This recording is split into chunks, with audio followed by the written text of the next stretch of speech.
خجالت بکش بخور بدیاش با من دیگه. یه دونه چکه؟ آره. خوری نمیخوری؟ آقا من نماینده فدراسیونم گفتم. نماینده فدراسیون؟ خب من میگم آقا من نماینده فدراسیونم. دیگه گفتیم آقا. چی گفتی آقا؟ من نمیخورم، من اصلا چک نمیخورم. نمیخوری؟ جان جان. حواس میجم.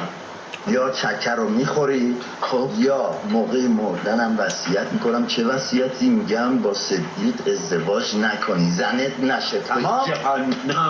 به جهنم ازدواج نمیکنم. برای که مردی برش ازدواج. بذار الان به خودش بگم بگم ببینم نظر یه رسم چه؟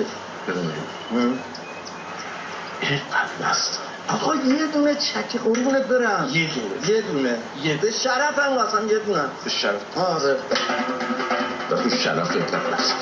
سلامتی پیش کسوت مسابقات چکزنی کشورمون آقا غلام صلوات جلیل خط کن.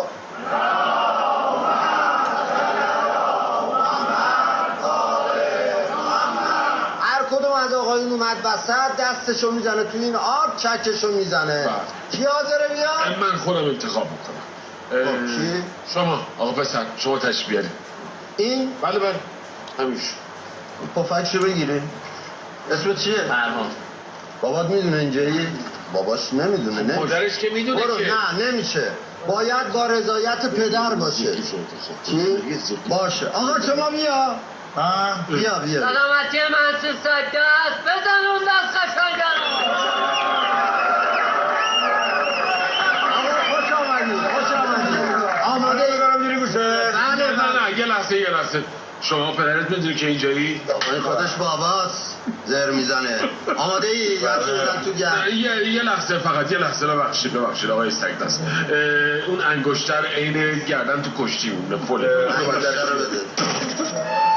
آقای سگدست فقط تکنیک، شدت و اینا اصلا مهم نیست. فقط باید چی داری بهش میگی؟ تکنیک. فقط تکنیک. خب نه تکنیک اصلا. آماده ای؟ با شمارش من ضربتو میزنی. 55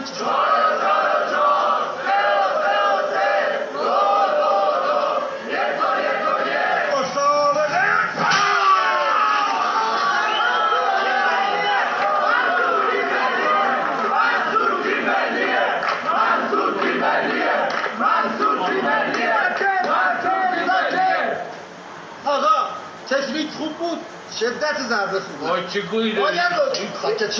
باید محکم بزنی. کی میتونه محکم تر بزنه؟ آقا بیا در خدمتی. این خوبه نه؟ تو بلند کن.